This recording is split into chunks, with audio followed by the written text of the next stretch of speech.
Hello दोस्तों, हमारे channel में आप लोगों का स्वागत है। आज हम हिंदी साहित्य के इतिहास में चौथा काल आधुनिक काल में दूसरा युग द्विवेदी युग के बारे में जानेंगे। वीडियो में अंत तक बने रहिए और जिन दोस्तों ने अभी तक हमारे चैनल को सब्सक्राइब नहीं किया है वह हमारे चैनल को सब्सक्राइब कर लें ताकि आने वाली लेटेस्ट वीडियो की नोटिफिकेशन उनको मिल सके। देखिए दोस्तों, द्विवेदी युग के प्रमुख पथ प्रदर्शक विचारक आचार्य महावीर प्रसाद द्विवेदी के नाम पर इस युग का नाम द्विवेदी युग रखा गया। विभिन्न परीक्षाओं में क्वेश्चन पूछ देता है कि द्विवेदी युग किनके नाम पर रखा गया, तो आचार्य महावीर प्रसाद द्विवेदी के नाम पर इस युग का नामकरण किया गया और इसे जागरण सुधार काल भी कहा जाता है। और देखिए, द्विवेदी युग के कवियों में दो वर्ग था। एक वर्ग था द्विवेदी मंडल का और दूसरा वर्ग था द्विवेदी मंडल के बाहर का। तो द्विवेदी मंडल में जो प्रमुख कवि थे उनमें महावीर प्रसाद द्विवेदी, अयोध्या सिंह उपाध्याय और हरिऔध, श्री राम शरण गुप्त, मैथिली शरण गुप्त इत्यादि कवि थे। और इन कवियों की काव्यधारा में अनुशासन की काव्यधारा थी। और दूसरे वर्ग में जो द्विवेदी मंडल के बाहर के कवि थे उनमें श्रीधर पाठक, मुकुटधर पांडे, लोचन प्रसाद और राम नरेश त्रिपाठी थे। इनकी काव्यधारा स्वच्छंदता की काव्यधारा थी। दोस्तों, अब आइए जानते हैं द्विवेदी युग के प्रमुख कवि और उनकी रचनाओं के बारे में। देखिए, बहुत ही महत्वपूर्ण ये रचनाएं हैं जो विभिन्न प्रकार की परीक्षाओं में पूछी जाती हैं।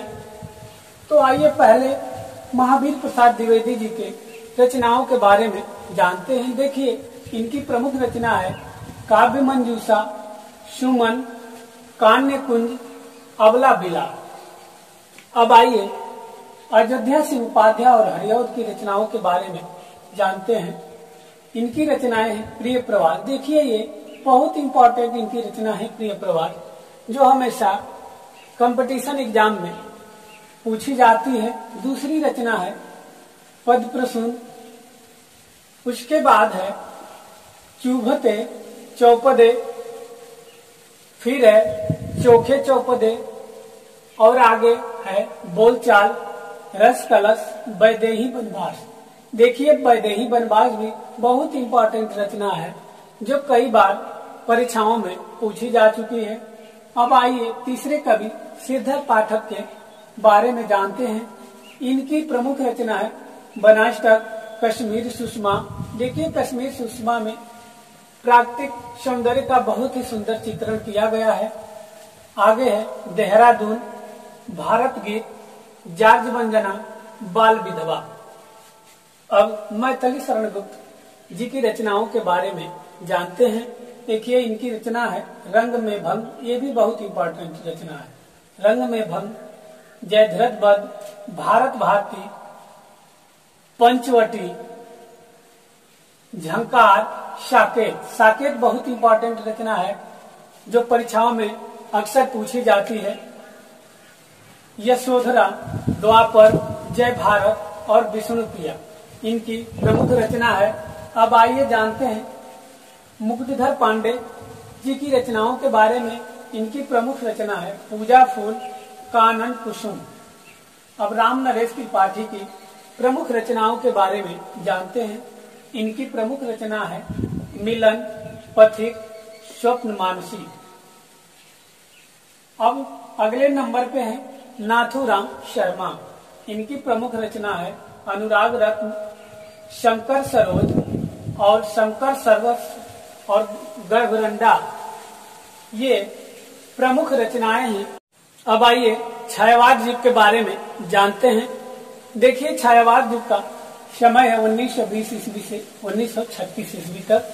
पिछली वीडियो में हमने बताया था कि छायावाद का जो स्टार्टिंग समय है इसको लेकर कुछ विद्वानों में मतभेद है। कुछ लोग इसे 1916 से 1936 तक बताते हैं, कुछ लोग 1918 से 1936 तक बताते हैं, लेकिन सबसे ज्यादा प्रमाण 1918 से 1936 तक ही है।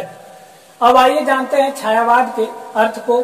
देखिए, छायावाद को के अर्थ को लेकर विभिन्न विद्वानों में मतभेद है और विभिन्न विद्वानों ने अपने अपने प्रकार से छायावाद के अर्थ को बताए हैं।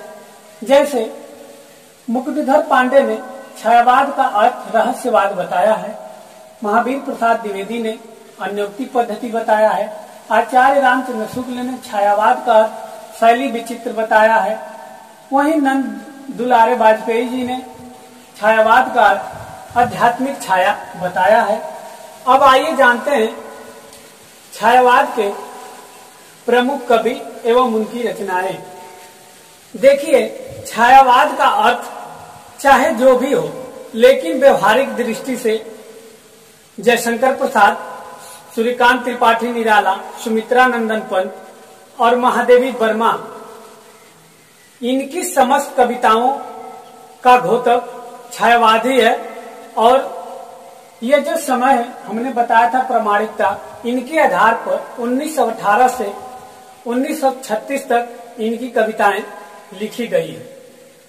अब आइए जानते हैं प्रमुख कवि जयशंकर प्रसाद जी की रचनाओं के बारे में। देखिए, इनकी रचना है उर्वशी, वन मिलन, प्रेमराज, अयोध्या का द्वार, कानन कुसुम, प्रेम पथिक, करुणालय, कामायनी। देखिए, कामायनी बहुत इंपॉर्टेंट रचनाएं हैं जो परीक्षाओं में पूछी जाती है, सभी परीक्षाओं में।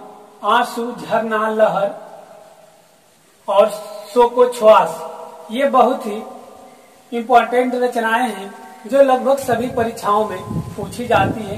अब आइए सूर्यकांत त्रिपाठी निराला जी के प्रमुख रचनाओं के बारे में जानते हैं।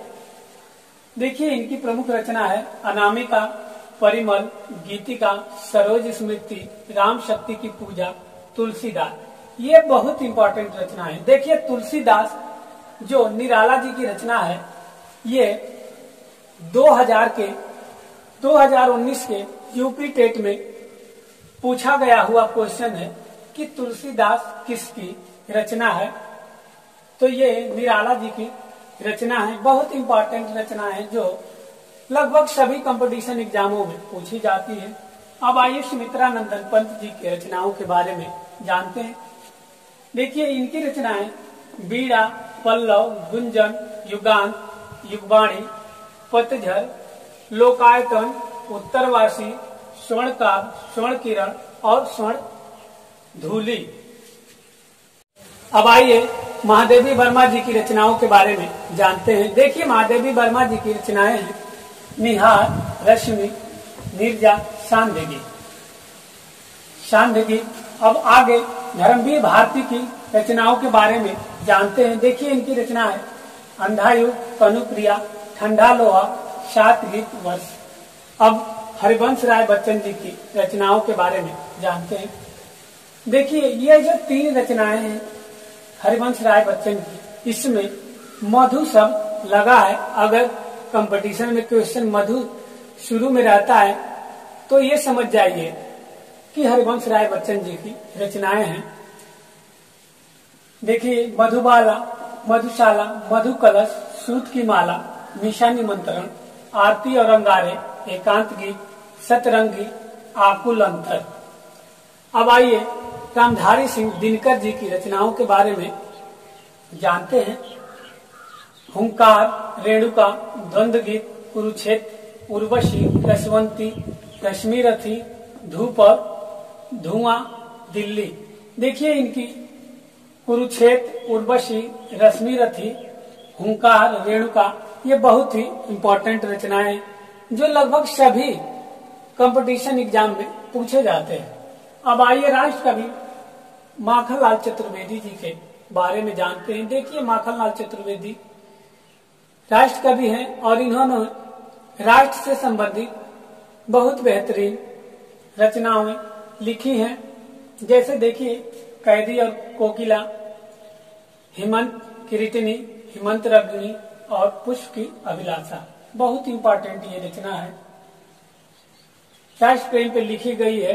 इसमें जैसे बताया गया है, पुष्प के बारे में बताया गया है कि चाह नहीं मैं सुरबाला के गहनों में गुथा जाऊं। बहुत ही बेहतरीन ये इनकी कृति है।